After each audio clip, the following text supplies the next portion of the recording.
Exclusiveness, एक्सपेंसिवनेस और exclusiveness.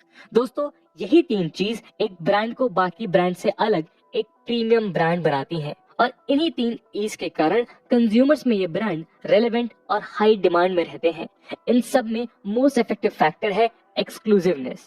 Diamonds और बाकी एक्सोटिक स्टोन्स अपनी स्कार्सिटी और एक्सक्लूसिविटी के चलते ही लोगों द्वारा खरीदे जाते हैं और सेम फंडामेंटल्स क्लोथिंग और स्पोर्ट्स ब्रांड द्वारा भी यूज किया जाता है। नाइकी एयर जॉर्डन एक्सपेंसिव इसीलिए है क्योंकि वो वाकई शूज से काफी एक्सपेंसिव और रेयर है। एलवी, गुची और प्राडा के हैंडबैग्स भी अपनी एक्सक्लूसिवनेस के चलते ही कंज्यूमर्स में फेमस हैं।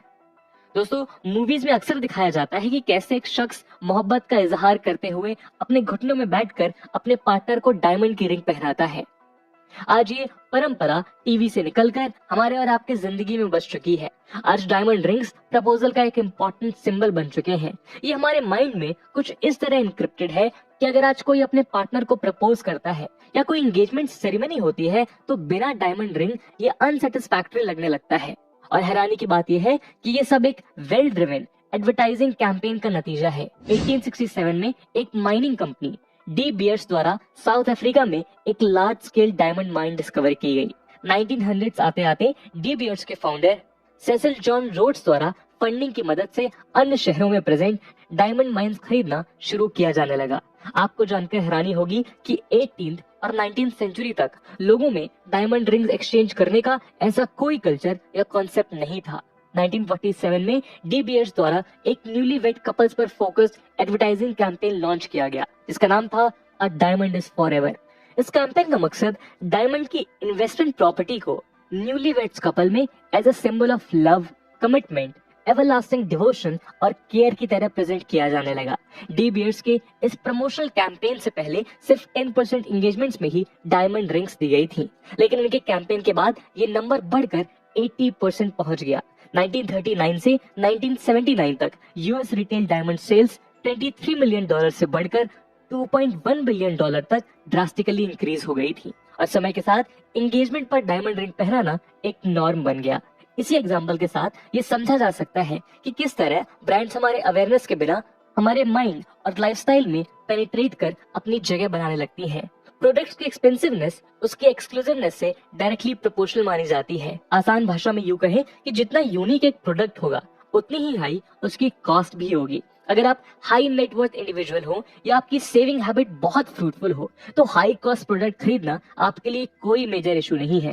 वहीं अगर आपके पास ये दोनों ही नहीं है और फिर भी आप एक्सपेंसिव प्रोडक्ट्स खरीदते हो तो ये आपके फाइनेंसेस पर बर्डन साबित हो सकता है। सीएनबीसी के कुछ आर्टिकल्स बताते हैं कि 2021 में अमेरिका में बाय नाउ पे लेटर जैसी क्रेडिट फैसिलिटी का यूज करके 56% शॉपर्स डेट ट्रैप में फंस चुके थे। बिहेवियरल साइकोलॉजी स्टडीज ये बताती हैं कि इंस्टॉलमेंट पेमेंट्स जैसे ऑप्शंस कंज्यूमर्स को उनके अफोर्डेबिलिटी से ज्यादा खरीदने पर मजबूर कर देते हैं। साथ ही लोगों में एक ऐसा बायस क्रिएट हो जाता है जिसके तहत नॉन प्रीमियम प्रोडक्ट्स उन्हें प्रीमियम प्रोडक्ट्स के मुताबिक इंफीरियर और लो क्वालिटी लगने लगते हैं। वो कहते हैं ना, महंगा रोए एक बार, सस्ता रोए बार बार। ऐसे मुहावरे इस बात का एग्जाम्पल है कि कैसे लोग महंगी चीजों को हाई क्वालिटी से जोड़ने लगते हैं। आइए दोस्तों, अब डिस्कस करते हैं कुछ मार्केटिंग और एडवर्टाइजिंग टैक्टिक्स के बारे में जिसका इस्तेमाल कर ब्रांड्स अपनी लग्जूरियस और क्वालिटी इमेज बनाते हैं। इस सेक्शन में हम जानेंगे लग्जरी ब्रांड मार्केटिंग के उन 6 पीस के बारे में जो उन्हें बाकी प्रोडक्ट से अलग करते हैं और एक लग्जरी प्रीमियम ब्रांड बनाते हैं। यह पहला और मोस्ट इंपॉर्टेंट फैक्टर है परफॉर्मेंस। दोस्तों, परफॉर्मेंस से हम मतलब है सुपीरियर एक्सपीरियंस, जिसे 2 लेवल्स में डिलीवर किया जाता है, प्रोडक्ट लेवल और एक्सपीरियंशियल लेवल। प्रोडक्ट लेवल पर ब्रांड्स अपने प्रोडक्ट्स को यूजफुल बनाने के साथ ही साथ फिजिकल एट्रीब्यूट्स जैसे quality, design excellence, craftsmanship, precision, unique design, extraordinary product capabilities, technology और इनोवेशंस भी प्रोवाइड करते हैं। वहीं एक्सपीरियंशियल लेवल पर ब्रांड्स अपने प्रोडक्ट के साथ कंज्यूमर को एक इमोशनल वैल्यू भी देते हैं जो प्रोडक्ट की वैल्यू को और भी ज्यादा बढ़ाती है। एग्जाम्पल के तौर पर रोलेक्स को आज एक सिंबल ऑफ अचीवमेंट की तरह देखा जाता है और एलवी, गुची और प्राडा जैसे ब्रांड्स लग्जरी रिप्रेजेंट करते हैं। वहीं एडिडास, नाइकी और प्यूमा जैसे ब्रांड्स स्पोर्ट्समैनशिप का सिंबल बन चुके हैं। परफॉर्मेंस के बाद दूसरा मेजर फैक्टर है पेडिग्री। दोस्तों यहाँ पेडिग्री का मतलब है ब्रांड की रिच और एक्स्ट्रा ऑर्डिनरी हिस्ट्री। किसी ब्रांड की पेडिग्री उसके मिस्टीक यानी एक इनसेपरेबल पार्ट का काम करती है। ये मिस्टीक जनरली ब्रांड के हिस्टोरिकल यूज, लेजेंडरी फाउंडर्स और ब्रांड की ओवरऑल स्टोरी से बनती है।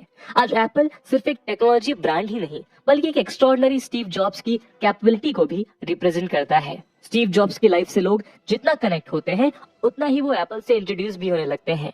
वही लग्जरी क्लोथिंग ब्रांड्स में लोग प्राडा और लुई विटॉन के सिर्फ अपैरल्स ही नहीं लेते बल्कि वो सबकॉन्शियसली उन अपैरल के साथ आने वाली ब्रांड इमेज और लेगेसी को भी कैरी करते हैं। और यही पेडिग्री लग्जरी ब्रांड्स को बाकी ब्रांड से अलग करती है। एग्जाम्पल के तौर पर अगर आपके पास एक वॉच लेने के लिए 5000 का बजट है और आपको चॉइस दी जाती है फास्ट ट्रैक और अरमानी एक्सचेंज में, तो दोस्तों यहाँ majority of the people specially India Armani को ही लेना पसंद करेंगे क्योंकि अरमानी ब्रांड की पेडिग्री फास्ट ट्रैक के कंपैरिजन में कहीं ज्यादा है। दोस्तों आइए बढ़ते हैं अपने अगले फैक्टर की तरफ जो है पॉसिटी। दोस्तों किसी प्रोडक्ट की अबंडेंस और अवेलेबिलिटी बढ़ने से उसकी मार्केट वैल्यू पर सीधा असर देखने को मिलता है। इस बात को एक बहुत अच्छे एग्जांपल से समझा जा सकता है कि जैसे ही मार्केट में किसी वेजिटेबल की अवेलेबिलिटी कम होने लगती है ठीक वैसे ही उसके दाम तेजी से बढ़ने भी लगते हैं।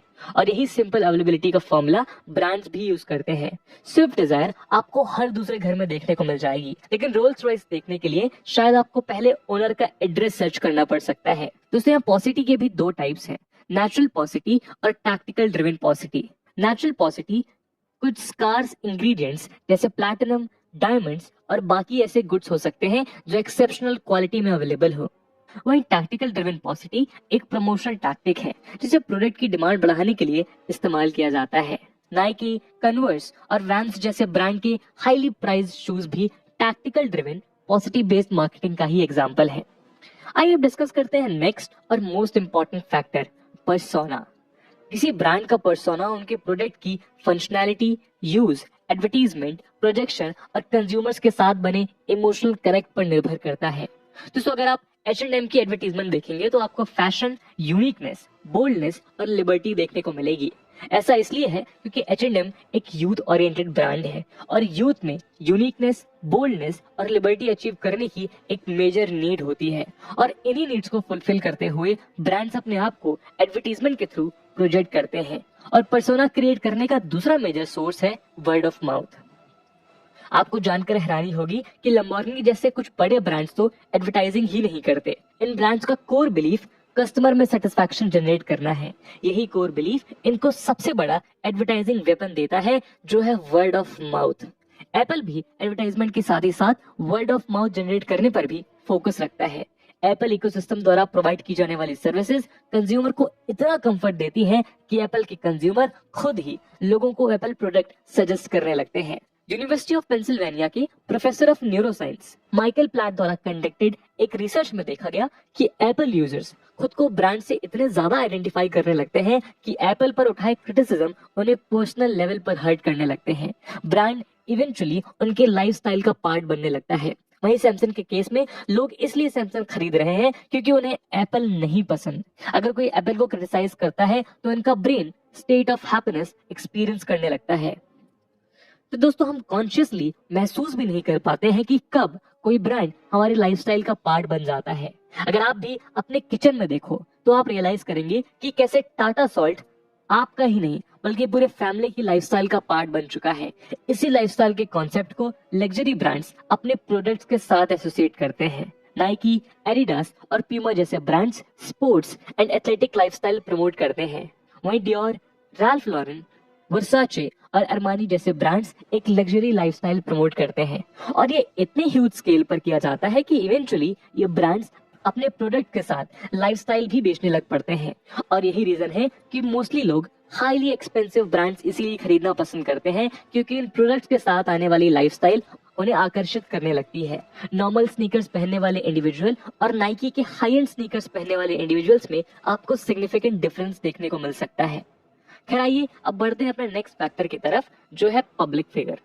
दोस्तों ब्रांड्स अक्सर फेमस पब्लिक फिगर्स को अपना ब्रांड एम्बेसडर बनाते हैं। Public figures mainly celebrities, sport personalities और रॉयल फैमिलीज भी हो सकती हैं। ट्रेडिशनल एडवर्टाइजिंग की तरह सिर्फ फोटो और वीडियो एडवर्टीजमेंट ना करके ब्रांड्स ये दिखाती हैं कि कैसे उनके प्रोडक्ट्स हमारे फेवरेट पब्लिक फिगर के लाइफस्टाइल का पार्ट हैं। अप्रैल 2019 में रिलीज हुई फेमस मूवी एंड गेम के बाद इंडिया में रॉबर्ट डाउनी जूनियर की पॉपुलैरिटी बहुत तेजी से बढ़ी और इसका फायदा उठाते हुए वन प्लस ने रॉबर्ट डाउनी जूनियर को अपना ब्रांड एम्बेसडर बनाया और एक एड कैंपेन रन कर अपने सब premium segment phone one plus 7 को प्रमोट किया। और दोस्तों 2019 के थर्ड क्वार्टर में ही वन प्लस की सेल्स एप्पल और सैमसंग की कंबाइंड सेल से भी ज्यादा थी। ब्रांड्स के लिए पब्लिक फिगर्स एक prominent source of advertisement and brand imaging बन जाते हैं। अगर आपको चॉइस दी जाए कि आप ₹5 के नॉर्मल बॉल पेन या ₹100 के ओबामा द्वारा यूज किए गए सेम पेन में से किसको चुनेंगे, तो यहाँ एक ऑब्वियस आंसर निकल के आता है और यही दर्शाता है पब्लिक फिगर्स की इनॉर्मस पॉपुलैरिटी और एडमिरेशन। एक ₹5 का नॉर्मल पेन जिसकी हिस्ट्री में बस ओबामा का नाम जुड़ गया है, वो सडनली ₹100 या फिर उससे भी कहीं ज्यादा कीमत पे अफोर्डेबल लगने लगता है। परफॉर्मेंस, पेडिग्री, पॉसिटी, पर्सोना और पब्लिक फिगर के बाद एक last but not the least factor है जो ब्रांड मार्केटिंग में चेरी ऑन द केक का काम करता है और वो फैक्टर है प्राइसिंग। लग्जरी ब्रांड्स के लिए प्राइसिंग अपने आप में ही एक चैलेंजिंग टास्क है क्योंकि यहाँ कंज्यूमर्स अपने प्रोडक्ट्स को लेकर वेल अवेयर हैं। ऐसे में बहुत कम प्राइस पर चीजें सेल करना ब्रांड की इमेज को कम करने लगता है। वहीं हाई प्राइसेस पर प्रोडक्ट सेल करना कंज्यूमर्स को अनरीजनेबल लगने लगता है। यूनिटी मार्केटिंग द्वारा की गई रिसर्च ये बताती है कि कोई भी कंज्यूमर 3 टाइम्स बेटर प्रोडक्ट के लिए 10 टाइम्स प्राइस नहीं पे करता। इसको ध्यान में रखते हुए लग्जरी ब्रांड्स अपने प्राइसेस को इस वीडियो में डिस्कस किए गए फैक्टर के मुताबिक सेट करती हैं और सारे फैक्टर्स कुछ इस तरह डिजाइन किए जाते हैं कि ब्रांड्स सिर्फ एलीट पर्सनालिटीज के लिए ही अफोर्डेबल रहें और यही एक नॉर्मल ब्रांड को एक लग्जरी